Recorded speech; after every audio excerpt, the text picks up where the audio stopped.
Hi everyone. कैसे हो आप सब? तो शुरू करें आज का हमारा लेक्चर। और आज हो चुकी है हमारी 23rd of March।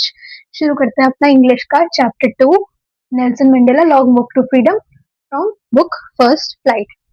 तो इस चैप्टर की सबसे पहले इसमें बताती हूँ है क्या। इस चैप्टर में बेसिकली ऑटोबायोग्राफी है नेल्सन मंडेला की, उनकी पूरी जीवन की जो उन्होंने खुद लिखा है वो है।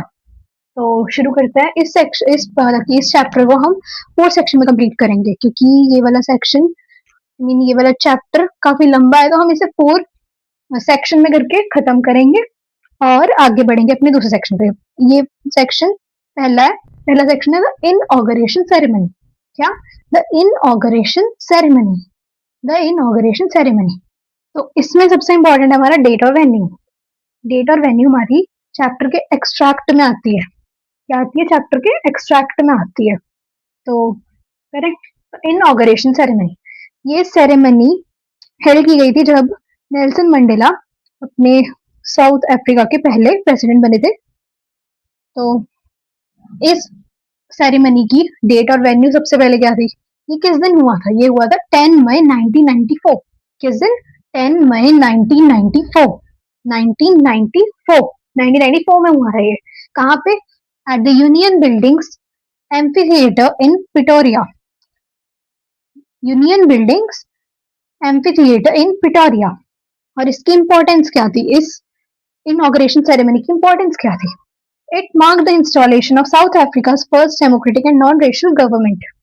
It marked the installation of South Africa's first democratic and non-racial government. मतलब कि इस सेरेमनी के बाद साउथ अफ्रीका पहली डेमोक्रेटिक और नॉन रेशियल गवर्नमेंट बन चुकी थी। जब मतलब कि इस दिन से पहले बहुत ज्यादा डिस्क्रिमिनेशन होता था स्किन कलर के बेस पे। तो नेल्सन मंडेला इसी इसी डेमोक्रेटिक और नॉन रेशियल गवर्नमेंट को बनाने के लिए स्ट्रगल किए थे। यही इनकी ऑटोबायोग्राफी में लिखा है। और ये हम आगे पढ़ेंगे। अब इसके आगे करेंगे डिग्निटरीज। क्या करेंगे? डिग्निटरीज। डिग्निटरीज करते हैं। क्या थी? इधर शुरू करें फिर अगला, इसी का दूसरा सेक्शन। राइट, अब हम करेंगे अगला पार्ट इनॉग्रेशन सेरेमनी का। पहले हमने दो वो पढ़ लिए, अब हम पढ़ेंगे dignitaries and the wow taken by Nelson Mandela. तो सबसे पहले डिग्निटरीज। डिग्निटरीज मतलब कि लीडर्स के बारे में क्या, मतलब कि सेल्फ रिस्पेक्ट थी कंट्री की। तो क्या क्या किया गया? तो इनॉग्रेशन सेरेमनी में leaders from over 140 countries, leaders from over 140 countries attended this ceremony, signifying the end of South Africa's isolation. मतलब कि 140 कंट्री से भी ज्यादा लीडर्स ने इस सेरेमनी को अटेंड किया। और इससे ये पता चला, मतलब कि सिग्निफाई हुआ कि जो साउथ अफ्रीका की आइसोलेशन है, मतलब कि वो काफी सारी कंट्री से पहले इतनी बातचीत नहीं होती थी उनकी, क्योंकि वाइट के रूल के अंदर थी। जब नेल्सन मंडेला आए तब साउथ अफ्रीका की आइसोलेशन भी खत्म हो गई। जब नेल्सन मंडेला प्रेसिडेंट बने साउथ अफ्रीका के, तो उनकी आइसोलेशन जो थी कंट्री की वो भी खत्म हो गई। फिर द वाव, नेल्सन मंडेला ने क्या वाव लिया था? क्या वाव लिया था? ये बहुत जरूरी है, क्योंकि ये पूछ लिया जाता है question. What was the wow taken by Nelson Mandela in during the inauguration ceremony? तो फिर नेल्सन मंडेला ने क्या वाव लिया? Nelson Mandela pledged to liberate all his people from the continuing bondage of poverty, deprivation, suffering and gender discrimination. Nelson Mandela ने क्या कहा? Nelson Mandela ने वादा किया लोगों को कि वो अपनी कंट्री के सारे लोगों को फ्रीडम देगा, फ्रीडम देगा from the continuing bondage of poverty, deprivation, suffering and gender discrimination. Gender discrimination, गरीबी से और भूखीमारी और सफरिंग से, इन सब से वो आजादी देगा अपने देश के लोगों को। उसमें नेल्सन मंडेला ने ये प्लेज लिया था, ये प्लेज लिया था। फिर हम अगले वाले में बढ़ते हैं। तो बेसिकली अब हम अपार्थेड सिस्टम के बारे में बात करेंगे। अगला सेक्शन है अपार्थेड सिस्टम। ठीक है, अब हम देखेंगे the concept of apartheid. The concept of apartheid. सबसे पहले अपार्थेड क्या होता है? अपार्थेड की meaning, definition. Apartheid is a political system that separated people according to the race. मतलब कि ये एक पॉलिटिकल सिस्टम था जिसने पीपल लोगों को अलग अलग रेस के अकॉर्डिंग उन्हें अलग किया है। जैसे जातिवाद भी करते हैं, मतलब कि कास्ट वाइज और स्किन कलर वाइज, ऐसे ऐसे अलग अलग जाति में जैसे हम करते नहीं और वो करते होते हैं पॉलिटिकल सिस्टम, वैसे ये होता है। Concept of apartheid is that, okay. And then impact. Apartheid का इम्पैक्ट क्या था लोगों पे, स्पेशली जैसे इस वाले चैप्टर में हमारा एग्जांपल था व्हाइट्स और ब्लैक्स। व्हाइट्स और ब्लैक्स को अलग ट्रीट किया जाता था, मतलब कि व्हाइट्स सुपीरियर माने जाते थे और ब्लैक रेस पीपल को नहीं माना जाता था सुपीरियर, मतलब उनको नीचे दिखाया जाता था व्हाइट पीपल के द्वारा।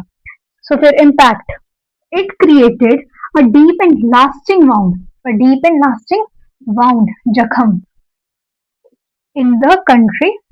Mandela describes it as one of the harshest, most inhumane मतलब कि इंसानी जैसा नहीं, societies that created the world has ever known.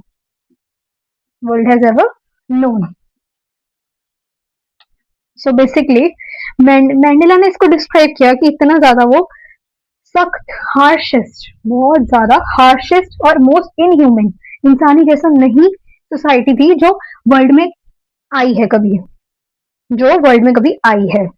ये डीप और लास्टिंग वाउंड, मतलब कि जख्म जो कंट्री में आया है, दर्द उनको उतना ही ज्यादा दर्द होता था क्योंकि इतना ज्यादा उनके डीप रूट्स में चला गया था, लाइक दैट, ओके। अब हम इसका ही अलग पढ़ेंगे, the overturn that this concept of apartheid brought, okay, all right। अब हम करेंगे दूसरा, second part of the concept of apartheid। So what was the overturn, what was the turn?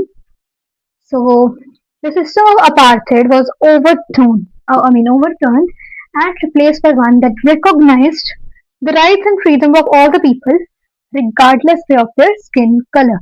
तो जो इसका टर्न क्या थी, मतलब कि इसके बाद क्या ही हुआ, जो सिस्टम ऑफ अपार्थेड को ओवरटर्न और रिप्लेस कर दिया था उस सिस्टम ने जिसने रिकॉग्नाइज किया राइट्स और freedoms of all the people regardless of the skin colour. तो बेसिकली ये जो दूसरा सिस्टम था ये रिप्लेस कर दिया था इस सिस्टम को, अपार्थेड सिस्टम को, जिसने मतलब कि ये वाला सिस्टम रिकॉग्नाइज कर रहा था द राइट्स एंड फ्रीडम्स, हक उनके और उनको आजादी दे रहा था हर लोग को उनके स्किन कलर में डिस्क्रिमिनेशन ना करके, ठीक है। अब हम करेंगे third, reflection of Nelson Mandela story, ठीक है। तो अब हम पढ़ेंगे Mandela's reflection on history, Mandela's reflection on history. तो सबसे पहले हम पास्ट की बात करते हैं। तो वो पास्ट के बारे में कहते हैं, he pays tribute to the thousands of African patriots who sacrificed their lives for freedom। मतलब कि उनसे नेल्सन मंडेला के आने से पहले वो उन लोगों को ट्रिब्यूट पे करता है जिन लोगों ने अपने देश के, मतलब अपने देश, अपने लोग के आजादी के लिए अपनी जानें कुर्बान दे दी थी, ठीक है। फिर आगे वो पॉलिसी ऑफ अपार्थेड बोलता है, पॉलिसी ऑफ अपार्थेड के ऊपर बोलता है, ये बहुत इंपॉर्टेंट है। तो वो क्रेडिट करता है डिकेड्स ऑफ ऑपरेशन जो दबा पाया हुआ था उन लोगों ने, व्हाइट पीपल ने ब्लैक पीपल के ऊपर, for producing men of extraordinary wisdom and generosity like Oliver Tambo, Chief Luthuli and Walter Cicero, okay। तो वो इन लोगों मतलब कि क्रेडिट करता है decades of operation for producing extraordinary man with wisdom and generosity, जैसे कि Oliver Tambo, chief Luthuli and Walter Sisulu. So basically ये कहते हैं कि वो इन डिकेड्स ऑफ ऑपरेशन को, इन चीजों के लिए एक्स्ट्रा मतलब कि क्रेडिट करता है कि उन लोगों ने, इस मतलब कि सिस्टम ने काफी सारे extraordinary man with wisdom and generosity produce किए। फिर लेसन, इस स्टोरी का लेसन क्या है, I mean what did Mandela believed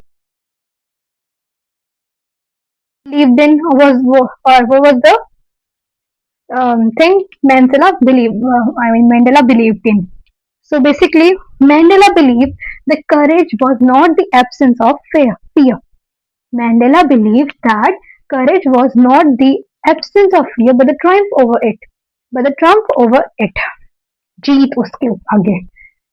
बहादुरी, which is courage, was not the absence of fear, but the triumph over it. और ये अपना थर्ड मैन मतलब कि थर्ड सेक्शन भी कंप्लीट होता है, तो हमारे पास 2 सेक्शन पड़े हैं. फिर आगे बढ़ते हैं इसके साथ, ठीक है.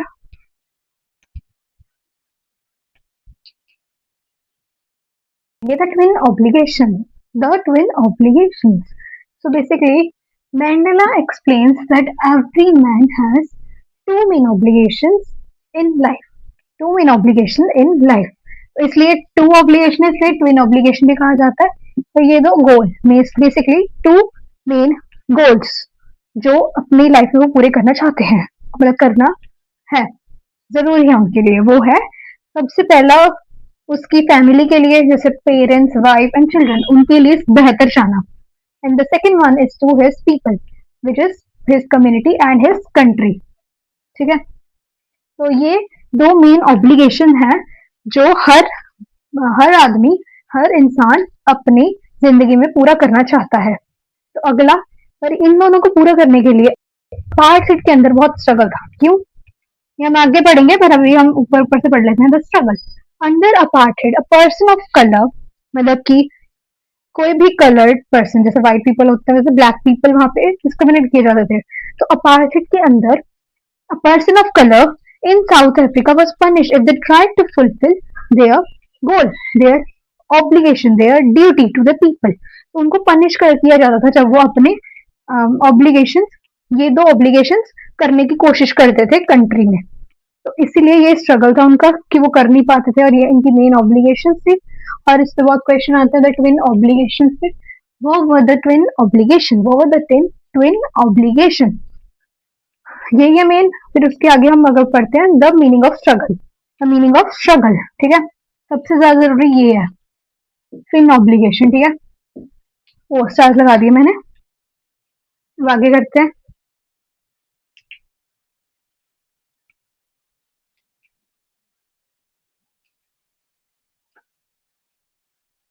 ओके, अब हम पढ़ेंगे द मीनिंग ऑफ स्ट्रगल, जो हमने पीछे भी डिस्कस किया था, और इसका पूरा मीनिंग डिस्कस करेंगे. The meaning of struggle. As a child, ये मैंडेला की पूरी स्टोरी है कि उनको उसका फ्रीडम का क्या मतलब था इन 3 फेजेस में. सबसे पहले as a child what did he meant freedom. As a student and in the realization, जब उसको पता चला कि ये जो फ्रीडम वो इतनी देर से सोचता आ रहा था वो फ्रीडम नहीं थी. और क्योंकि आगे चलते हैं. एज अ चाइल्ड, तो मैंडेला क्या बिलीव करता था जब वो बच्चा होता था, क्या बिलीव करता था कि फ्रीडम का मतलब क्या होता है. For him freedom meant running in the fields and swimming in the stream. जब वो छोटा था तब उसको लगता था कि फ्रीडम, आजादी होती है जब वो अपनी फील्ड में भाग सकता था और स्विम कर सकता था स्ट्रीम में. ठीक है. तो फिर उसके बाद जब वो बड़ा हो गया थोड़ा, मतलब कि जब वो स्टूडेंट था, तब उसके लिए ट्रांजिटरी फ्रीडम मतलब होता था आजादी का. मतलब कि जब उसे आजादी मिलती थी कि वो खुद ब खुद बाहर रह सकता था रात को अपनी मर्जी से, या फिर अपने मनपसंद की बुक पढ़ सकता था, कुछ भी रीड कर सकता था. फिर द रियलाइजेशन, उसको कब पता चला कि जो वो फ्रीडम वो सोच रहा है वो असल में फ्रीडम नहीं है. So as a young man, he realized his freedom was not an was an illusion, because not only was he not free, उसको तब पता चला कि उसकी फ्रीडम एक इल्यूजन थी जब उसे पता चला कि ना ही वो फ्री है, ना ही वो आजाद है, ना ही उसके ब्रदर्स एंड सिस्टर्स, ना ही उसके भाई बहन को आजादी मिली थी. उनको भी रिस्ट्रिक्शन थी, वो भी रिस्ट्रिक्टेड थे काफी सारे मैटर्स के रिलेशन में. ओके, फिर ये हमारा पूरा था द मीनिंग ऑफ स्ट्रगल. ये क्वेश्चन आ जाता होता है कि as a child what did Nelson Mandela thought freedom was. What did Nelson Mandela thought freedom was? Then ऐसे ही आ सकता है as a student what did he thought freedom was. फिर when did the realization occur to him. ऐसे ये question बन सकते हैं. तो ये वाला मेन पार्ट भी है, ये भी सही पार्ट है. इधर से भी ऐसे से एक पार्ट से क्वेश्चन बन सकते हैं, या फिर एक लॉन्ग क्वेश्चन बन के आ सकता है कि what was the meaning of struggle for Nelson Mandela? Explain in three parts. So three parts में आप ऐसे लिखोगे, as a child what did he meant, as a student he meant this, and then when the realization occurs, when did the realization occur to him that his freedom was an illusion. Okay, फिर अब हम आगे बढ़ते हैं इसके साथ the oppressor and the oppressed पे. Okay, okay, अब हम पढ़ेंगे the oppressor and the oppress. ये सबसे इम्पोर्टेंट टॉपिक है, ठीक है, most important topic of this chapter, क्योंकि इस पे बहुत क्वेश्चन बनते हैं. Most important topic, the oppressor and the oppressed. So Mandela famously states that both the oppressor and the oppressed are robbed of their humanity. Both the oppressor and the oppressed are robbed of their humanity. Why? तो वो अपनी humanity से robbed क्यों है? Well, the oppressor is robbed because he is a prisoner of hatred. वो नफरत का prisoner है, नफरत का कैदी है. और oppressed is a prisoner of the system. Prisoner of this system. वो कैदी है इस अपार्थिव सिस्टम का, ठीक है. तो ये सबसे इम्पोर्टेंट टॉपिक है. इसमें पूछ लिया जाता है कि ऑप्रेस और ऑप्रेस्ड दोनों क्यों प्रिजनर हैं. Why are both of them prisoner? Why are both the oppressor and the oppressed prisoner?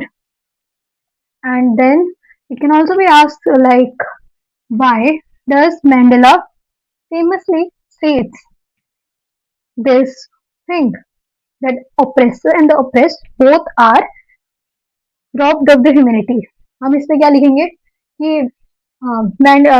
ये according to the question it is right that the oppressor and the oppressed both are robbed, both are prisoner. Why? Because because oppressed is robbed of the humanity and the oppressor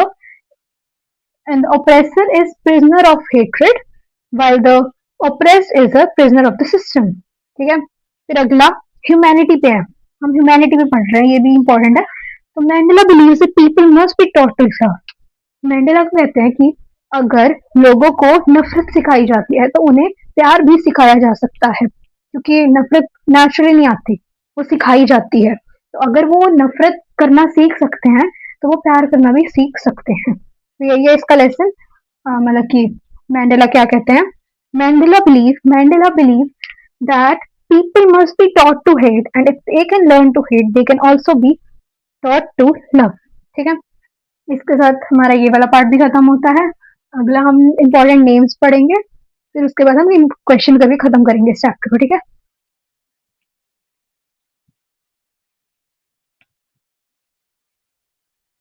okay. अब हम important names करेंगे. तो सबसे पहले हमारा आ गया पहला paragraph. ये हमारा पहला पैराग्राफ है, फिर हम दूसरा करेंगे. ठीक है, तो मैंडेला जो इनॉग्रेशन सेरेमनी थी, उस दिन नेल्सन मंडेला को किसने अकम्पनी किया था, कौन उसके साथ था. तो पहले उसकी थी daughter. Mandela was accompanied by his daughter Zenani. क्या? जेननी डॉटर के साथ था. और his swearing in was preceded by that of Mr. de Klerk. ठीक है, swearing in deputy president as his second deputy president. तो मैंडेला के साथ 3 जने थे. पहले थी उनकी बेटी जेननी and his swearing in was preceded by that of Mr. de Klerk. वो उनके सेकंड डिप्यूटी प्रेसिडेंट थे. और mister Thabo Mbeki as his first deputy president. ठीक है, mister Thabo Mbeki as first deputy president. फिर नेल्सन मंडेला उस दिन उन्होंने pledge to obey and uphold the constitution of his republic. He also swore to devote himself to the well-being of his republic and its people. उन्होंने अपनी देश के लिए उस पे शपथ ली. ठीक है, he swore to devote himself to the well-being of his republic and its people. मतलब कि उन्होंने कहा कि वो वादा दिया कि वो ओबे करेंगे और उस कॉन्स्टिट्यूशन, अपनी रिपब्लिक की कॉन्स्टिट्यूशन को अपहोल्ड करेंगे, उस पर ओबे करेंगे, मतलब कि उस पर करेंगे, ठीक है। फिर उन्होंने कहा कि वो वोर करते हैं, devote himself to the well being of his republic and its people, to the well being of his republic and its people, devote himself to the republic, to the well being of the republic and its people. उन्होंने ये भी कहा कि वो अपनी देश के लिए पूरी तरह फोकस्ड हो जाएंगे, भक्ति हो जाएगी उनको, वहां पे भक्त बनेंगे अपनी well being of the republic and its people, ठीक है। इसके साथ हमारा ये वाला पहला पैराग्राफ खत्म होता है। फिर अब हम करेंगे इसका सेकंड पैराग्राफ, जिसमें भी काफी टू इम्पोर्टेंट नेशनल एंथम्स है। पहली है व्हाइट्स की और फिर है ब्लैक्स की, उनको भी याद रखना। ये शॉर्ट क्वेश्चन आंसर्स में आया था या फिर उसमें आया था, क्वेश्चन में आया था कि वो were the national anthems sung by the south Africa, south African people, okay. तो हम आगे बढ़ते हैं, ठीक है।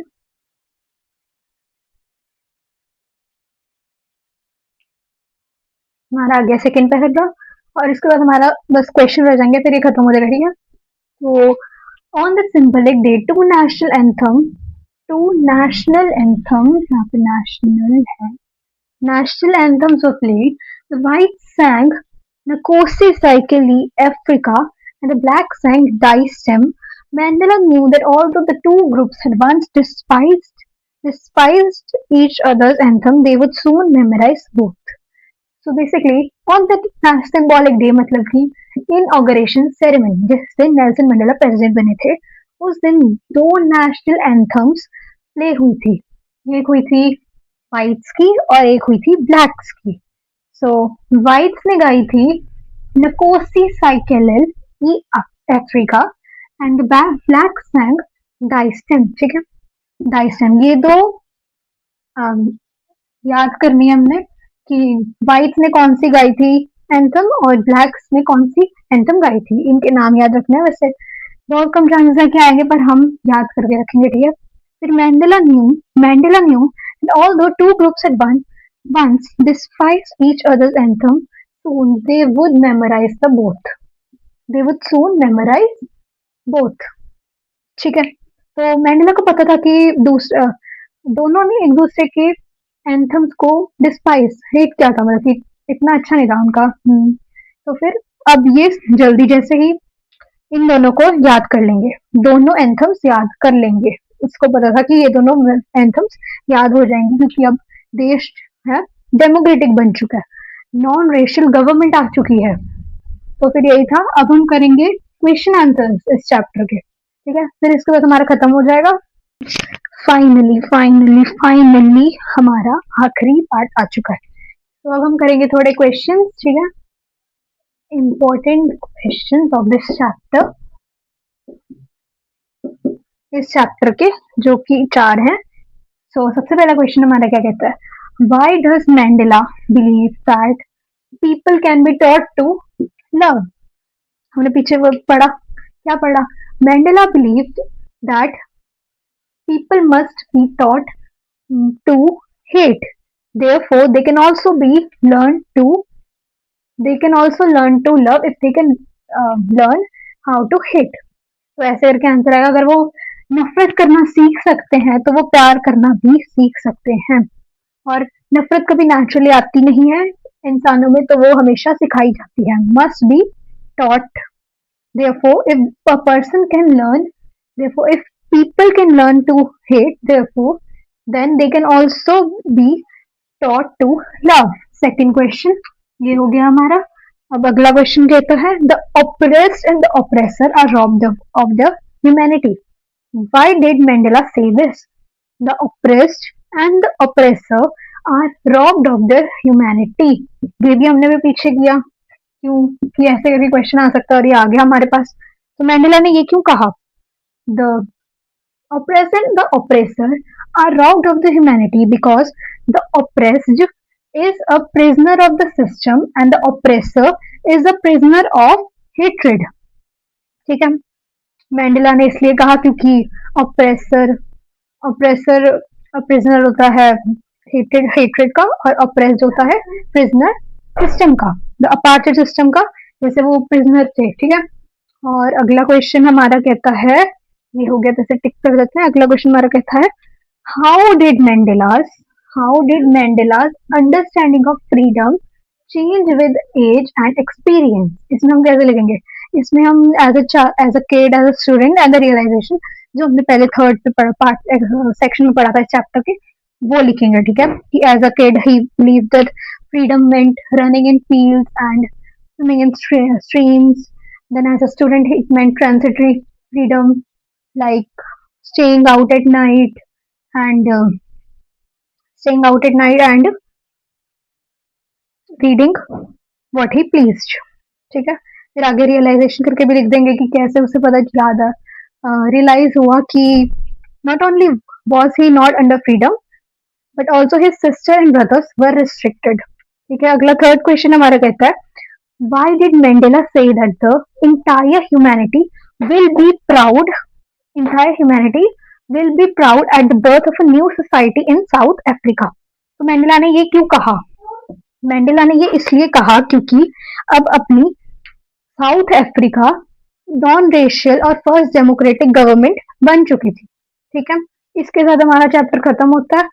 तो फिर अब बाय सबको।